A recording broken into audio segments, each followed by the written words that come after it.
अच्छा, ये सवाल देखो, इसमें आपसे क्या बोल रहा है। आपको एफ एक्स दिया हुआ है, ठीक है, और जी एक्स भी दिया हुआ है, और एच एक्स भी दिया हुआ है। क्या बोल रहा है, सिंप्लीफाई दिस। तो इसको सिंप्लीफाई करने के लिए आपको पहले ये निकालना पड़ेगा, जी एक्स स्क्वायर, और जी एक्स निकालना पड़ेगा। ठीक है, तो पहले हम ये निकालते हैं, जी के अंदर एक्स स्क्वायर। क्या मतलब है भाई, जी के अंदर एक्स स्क्वायर। ठीक है, तो हमारे पास जो फंक्शन है वो जी एक्स है ना। तो आप क्या करोगे, आप इस फंक्शन के अंदर जी एक्स के अंदर जो कर चुके हैं 2x-3, इसके अंदर पुट कर दोगे, एक्स की जगह पुट कर दोगे एक्स स्क्वायर, है ना। तो ये हो जाएगा 2 × x² - 3। ये आ गया आपके पास जी एक्स स्क्वायर। ठीक है, अब निकालते हैं जी एक्स।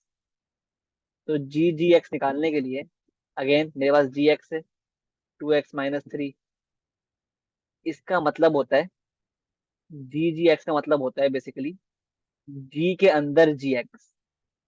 समझ रहे हो बात को, जी के अंदर, यानी जी के, जी है ना ये, इसके अंदर एक्स की जगह जी एक्स है, तो हम क्या कर देंगे, 2 इन प्लेस ऑफ एक्स आ रहेगा जी एक्स-3। ठीक है, ये हो गया 2 × जी एक्स। क्या है, ये है जी एक्स, 2x-3 - 3। ये हो गया 4x-6 - 3। ये हो गया फर्दर 4x-6 - 3 क्या होता है, -6 - 3 इज -9। तो 4x-9 इज जी एक्स। ठीक है, अब मेरे पास जी एक्स स्क्वायर भी आ गया, और जी एक्स भी आ गया।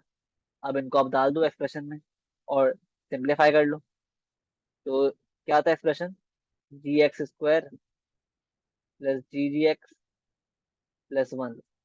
तो इसकी जगह आप ये पुट कर दो, 2x² +-3, और प्लस जी एक्स, ठीक है, 4x-9 इसको आप खोलो ब्रैकेट्स को, 2x² - 3 +4x-9 +1। तो ये हो गया फर्दर 2x², ठीक है, -3 + 1 क्या होता है, पहले आप लिख दो +4x, और -3 - 9 +1 होता है -11। ठीक है, तो आंसर क्या आ रहा है, 2x² +4x-11 is your final answer. Clear है। अब क्या बोल रहा है पार्ट डी में, कि फाइंड H 1/16। तो पहले हमें निकालना पड़ेगा H 1x। ठीक है, तो हमारे पास एच एक्स क्या दिया हुआ है, हमें एच एक्स गिवन है 4 की पावर 2x - 1। हमें एच एक्स क्या गिवन है, 4 की पावर 2x - 1। ठीक है, तो हम क्या करते हैं, हम पहले एच का इनवर्स निकालना है।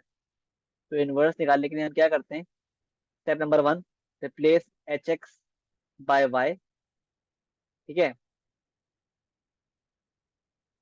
और step number 2, make X the subject. अब क्या करना है, एक्स को बनाना है सब्जेक्ट। किस तरह बनाएंगे, तो याद रखो, एक्स को सब्जेक्ट फॉर्म करने के लिए हम इस्तेमाल करेंगे लॉग्स का। आप खुद देखो, एक्स जो है वो कहाँ पर है, पावर में है ना। एक्स कहाँ पर है, पावर में। तो हमें लॉग्स इस्तेमाल करना पड़ेगा। किस तरह करेंगे इस्तेमाल, कि ये 4 की पावर 2x - 1 = y है। ठीक है, तो हम क्या करेंगे, हम लगाएंगे जिस टर्म के साथ पावर है ना, जिस टर्म के साथ पावर होती है, जैसे 4 है ना, इसके साथ पावर है, तो हम यहाँ पे लगाएंगे लॉग। और आपको पता है भाई, जिस टर्म के पास पावर होती है उसको हम क्या बोलते हैं, ये होती है बेस, और ये होती है पावर, है ना। तो हम लॉग लगाएंगे, और बेस सेम रहेगी, और जो इक्वल टू के बाद जो भी चीज होगी ना, that will become the power, मतलब 4 की पावर y हो जाएगी। एंड जो पावर है ना, that will go equal to के बाद, ये हो गया 2x-1। इस तरह आपके पास क्या हो गया, आपके पास x जो है ना नीचे आ गया, लॉग लगाने से आपके पास x जो है वो नीचे आ गया पावर से। ये फायदा हुआ, इसलिए हमें लॉग हर हाल में लगाना पड़ा। तभी क्या हो गया, log base 4 power y is equal to 2x-1। अब 1 को उधर भेज दो तो ये हो गया लॉग की base 4 power y plus 1 is equal to 2x। ठीक है, अब ये मजीद हो गया, 2 को उधर भेज दो तो x क्या हो गया, लॉग बेस 4 की पावर y प्लस 1 अपॉन 2। ठीक है, आपने स्टेप 2 फॉलो कर लिया, मेक x द सब्जेक्ट। अब क्या करना है, step 3, replace x by h inverse x and replace y by x। तो ये हो गया h inverse x log base 4x+1/2। इस तरह आपके पास क्या आ गया, h इनवर्स x आ गया, h इनवर्स x। सही है। अब क्या करना है, फाइंड क्या करना है आपको, फाइंड बेसिकली करना है, आपको फाइंड करना है बेसिकली h इनवर्स 16। तो आप क्या करोगे, इस फॉर्मूले में in place of x put कर दोगे 16 सिंपली। तो h इनवर्स x क्या हो गया, 16 हो गया। तो ये आ गया लॉग बेस 4 16+1/2। ठीक है, इसको आप डाल दो कैलकुलेटर में, तो आपके पास आंसर आ रहा है log base 4 16, log base 4 16+1/2। Answer आ रहा है 1.5। ठीक है, अब देखो, इसको सॉल्व करने के लिए ना कैलकुलेटर में आपके पास एक बटन होगा, आपके पास एक बटन होगा इस तरह का, लॉग लिखा होगा उसमें और डब्बा बना होगा इस तरह। ठीक है, इस तरह एक बटन आपके पास कैलकुलेटर में बना होगा। तो लॉग को सॉल्व करने के लिए लॉग की बेस ये होती है, पावर ये होती है। ठीक है, तो आप इसको डालोगे, 4 को डालोगे यहाँ पर इस बॉक्स में, और 16 आएगा बड़े वाले बॉक्स, फिर दबाओगे इक्वल्स टू। तो आपके पास क्या क्या आ जाएगा आंसर, अगर मैं लॉग बेस 4 और पावर 16 को सॉल्व करूँ तो इसका आंसर आ रहा है खाली 2। ठीक है, तो इस तरह हम सॉल्व करते हैं इसको with the help of calculator. I hope clear, सही है। तो ये देखो, जब भी आपके पास पावर बेसिकली, क्योंकि हमें एक्स को सब्जेक्ट बनाना होता है तो, और एक्स हमारे पास पावर में है, तो एक्स को नीचे उतारने के लिए हमें हर हाल में लॉग का इस्तेमाल करना पड़ेगा। और किस तरह करना पड़ेगा, तो बता चुका हूँ आपको कि भाई जो लॉग की जो बेस है दैट, और जो पावर है, ठीक है, पावर गोस्ट इक्वल टू के बाद, और जो इक्वल टू के बाद वाला नंबर है या कुछ भी लिखा हुआ इक्वल टू के बाद, that becomes the power of the log, of the base of the log. सही है। आई होप ये कॉन्सेप्ट क्लियर है, किस तरह हम लॉग के थ्रू अप्लाई करते हैं, ठीक है, चीजों को। सही है। अब ये सवाल देखो, इसमें आपको दिया हुआ है एफ एक्स दिया हुआ है, एफ एक्स दिया हुआ है ये, और कहा हुआ है कि this can be written as this, in the form of this. ठीक है, तो आप क्या करोगे, पहले आप इसको इस फॉर्म में कंपेयर करोगे, सॉरी कन्वर्ट करोगे। उसके बाद ऑब्वियसली आप जो आंसर आएगा उसको आप इस फॉर्म से कंपेयर करोगे to find the value of A, B, C and D. तो कर लेते हैं। एफ एक्स क्या है मेरे पास, 3x+1 into x+5 into x-4।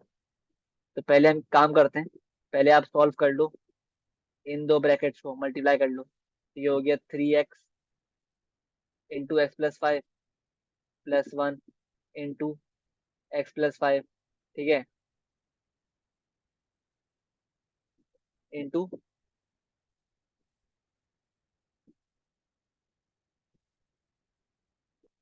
तो इनको एक काम करते हैं, साइड में कर लेते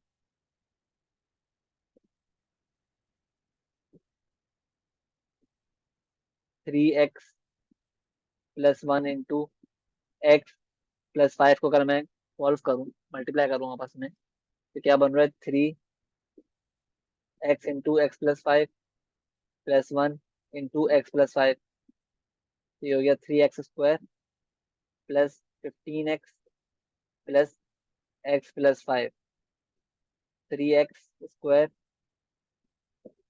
+16x+5, ये आ गया आंसर। अब इस ब्रैकेट को मल्टीप्लाई कर दो इस ब्रैकेट से,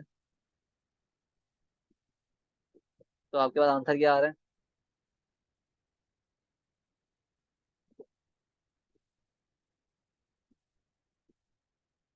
बेसिकली क्या हो रहा है? ये x multiply by 3x² +16x+5 -4 into 3x² +16x+5, ये हो गया 3x³ +16x² +5x -12x² -16 क्या होता है?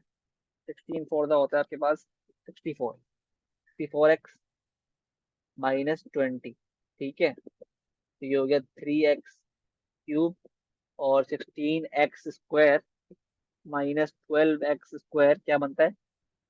+4x² और 5x -64x क्या बनता है? -59x और -20, ठीक है। तो आपने इसको बेसिकली इस ब्रैकेट्स को मल्टीप्लाई करके सिंप्लीफाई कर लिया। अब क्या करूं? जो आंसर आया ना, इसको इस फॉर्म से कंपेयर कर दो, ठीक है। तो ये फॉर्म क्या है? ax³ +bx² +cx+d। ऑब्वियसली जो टर्म x³ वाली है उसको आप कंपेयर करोगे विद द x³ टर्म, और इसको कंपेयर करोगे विद दिस टर्म, और ये कंपेयर होगा विद दिस टर्म, और जो कॉन्स्टेंट्स हैं वो आपस में कंपेयर होंगे। तो इस लिहाज से ए क्या आ गया आपके पास? 3x³ बराबर है ax³ के, क्यूब क्यूब कैंसिल हो गया, तो ए आ गया आपके पास 3। अब निकालते हैं बी। बी क्या आ रहा है? बी के लिए आप कंपेयर कर दो +4x² को विथ bx², तो आंसर क्या आ गया? बी आ गया 4, सही है। अब सी निकालने के लिए अगेन इनको आपस में कंपेयर कर दो, यानी -59x को विथ +3x, तो सी आ गया -59, और डी क्या आ गया? -20। आई होप ये कॉन्सेप्ट क्लियर है, पूरा सवाल क्लियर है, ठीक है। किस तरह हमने सॉल्व किया? ये सवाल था बेसिकली फंक्शंस का, ठीक है।